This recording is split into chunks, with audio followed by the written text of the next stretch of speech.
It's the 1st of April, I'm Tom Glasson, and this new television that Nick got me is worse than the last one. It's not even a TV, it's a microwave. And it's done. I'm going to enjoy this. You should do the show. All right.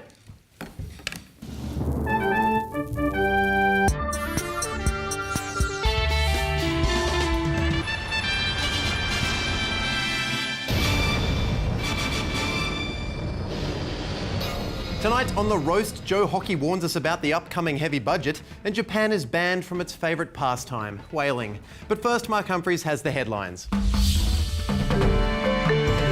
We start with the WA Senate election rerun, where it's been revealed the Palmer United Party has spent 11 times more on advertising than Labor and 14 times more than the Liberals. In Palmer's defence, his candidates are 11 to 14 times less qualified to run. Let's see what message the advertising spend is buying. Palmer United won't lie, won't campaign negatively. Won't lie, won't campaign negatively. I'm going to hold you to that, Clive. Let's see an ad from one of your candidates, Chamonix Terre Blanche, who I understand is on loan from either Harry Potter or the Hunger Games. Remember, Chamonix, keep it positive. Abbott's impotent. Liberals can't do it. Maybe she didn't get the memo. What about other Palmer United advertisements? Liberal and Labor are both taking the bread out of the mouths of Western Australian babies. Stealing from a baby? I don't know, that still sounds a bit negative and technically a lie. Although I do know one Australian who's been stealing bread. Stole a loaf of bread. And to think they gave him a Golden Globe. A pet crocodile has been stolen from a childcare centre in Darwin, in a story described as definitely from Darwin. Police were called in yesterday after employees at the centre noticed Barney, a baby freshwater croc, wasn't in his tank. A worker at the centre said they had a look around before getting the police involved. The kids went for a bit of a treasure hunt to see if we could find him, and still no Barney. Well, that's probably for the best. Miss, call off the treasure hunt. I found Barney. He's over there. He's got my finger in his mouth. The director of the childcare centre said the crocodile had been bought to distract children who were frightened about leaving their parents for the first time. A good distraction for frightened children, of course, is to organise a treasure hunt where the treasure is a live crocodile. Since news of the crocodile escape, several children have been stolen from the childcare centre by their parents. For The Roast, I'm Mark Humphries. Treasurer Joe Hockey has announced he won't be announcing anything about the budget today. Although he did give some hints as to what it might be like, specifically that it would be heavy, crushing, and a burden. So that's bad news for anyone hoping it would be joyous, a triumph, and starring Daniel Day-Lewis. Now, Mr. Hockey went on to say that Australia has to help to do the heavy lifting in the budget, because if the burden falls on a few, the weight of that burden will crush them. And you can download Budget Crush in the App Store, but be warned, it is not at all fun and will cost you quite a bit of money. But what would a heavy crushing burden look like? Well, it's hard to say, because Mr. Hockey has refused to outline where the cuts will be made before he hands down his first budget on May 13. So it's going to be an agonising wait, because you know what they say? Actually, I don't know what they say. What is it they... The only thing worse than knowing is not knowing. I'm afraid it's bad. How bad? It's really bad. God, what is it? You don't want to know. Am I going to die? I'll tell you in May. Can you tell me anything now? Well, I can tell you that there are going to be some cuts. We're going to have to cut some of you out of you. Oh, God, do I need to make arrangements? Could be an arm, could be a lung, could even take the whole head. Okay? But I'll tell you in May. Try get some rest. And that patient would not want to lose the National Disability Insurance Scheme, especially if his limbs get cut off.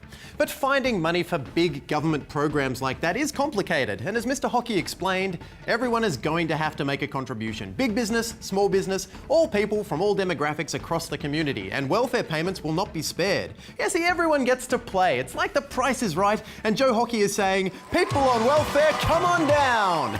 There have even been suggestions that the NDIS might be delayed, and Joe Hockey has warned that if we don't make big changes to the budget, Australia will have a lower quality of life. That's right, Tom. If we don't cut the budget, Australians will have a lower quality of life. That's why we should cut welfare. Those guys already have a low quality of life, so it won't be as much of a shock to them. Joe Hockey did say we have to share the burden. Oh, sure. Unless you're rich and pregnant. Those guys are in for a big payday. Yeah, but paid parental leave was a key election promise. Or if you're a retiree with superannuation earnings over $100,000 a year, then you are getting a tax break. Yeah, okay, that's true. Or if you're a mining company, in which case you can celebrate the end of the mining tax. And it's good news for the orphans of veterans.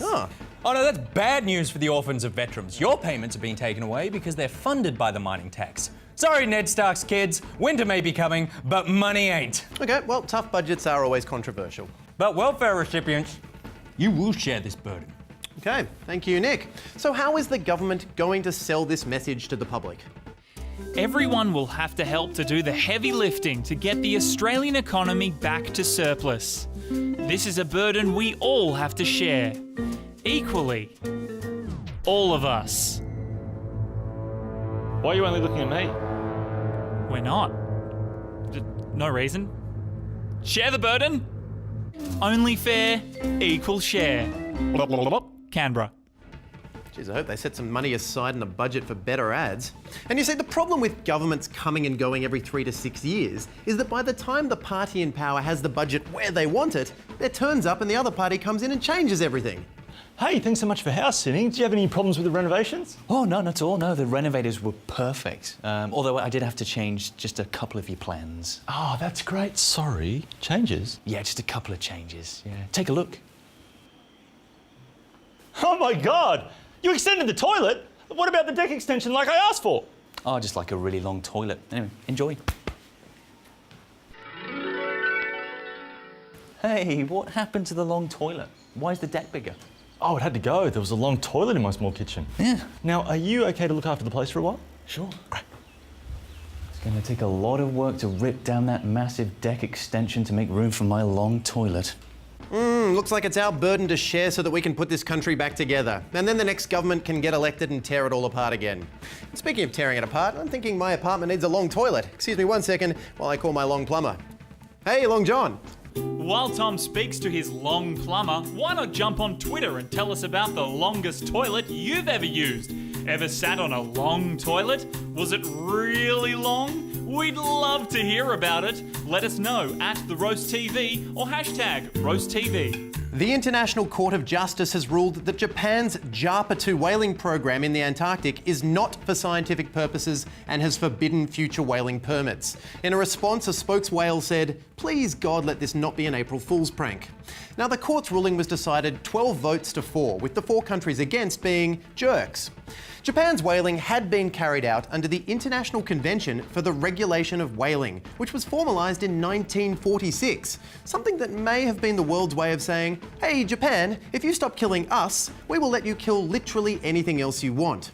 But now the court is saying, in light of the fact that JARPA-2 has been going on since 2005 and has involved the killing of about 3,600 minke whales, the scientific output to date appears limited. yeah, but how limited? Well, let's check it out. All right, fellas, wheel in all the Japanese scientific whaling research from the past 9 years. Wait, is that it? Just 2 peer-reviewed studies since 2005? What is the dead whale to page ratio on that? No wonder Japan's report card reads, Japanese language strong, commercial whaling excellent, science failing. They also totally failed statistics because they claimed that killing whales helped estimate the population. Though I'm just not sure how killing whales would get you that information. How many of you whales are there out there? 7? Is it 7? Answer me! Boss, stop it. It's dead. It died the moment you took it out of the ocean. Get me another whale. Thankfully, Japan has agreed to stop its southern whaling, saying, Japan will abide by the decision of the court. and that's great. Although there is that one loophole where Japan would be free to continue whaling if it withdrew from the 1986 moratorium or the 1946 treaty. So Japan is bound by this ruling, right up until they decide they don't want to be anymore. And for how it's being received by others, let's cross now to Alex Lee with this special report from on board the Sea Shepherd's anti-whaling ship. It's a bittersweet victory for these ocean crusaders on board the Steve Irwin. On one hand, they've successfully stopped their favourite sea mammals from being speared in the head. But on the other hand, these sea shepherds are just about as redundant as land shepherds, as they come to the realisation that their life's work has come to an end. They'll have to pack away their skull and crossbones, and that means no more adventures on the high seas, no more boarding Japanese whaling ships, no more swooping around in helicopters, and no more whirling around in speedboats with sharks' faces painted on the front.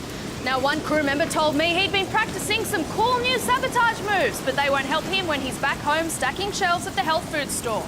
No need for heroics in the activated almond aisle. But it won't be long until the conservationists are back out on the sea again, turning to a new campaign to save the krill. They'll be ramming a fleet of whales who've been mercilessly hunting krill in the Southern Ocean for years. From on board the Steve Irwin, I'm Alex Lee. Oh, those bastard whales. Someone sent Alex this harpoon. Those poor krill. Oh, for God's sake. Don't touch that. It's my dessert chicken. I'm getting ready to watch Good Game. Good night.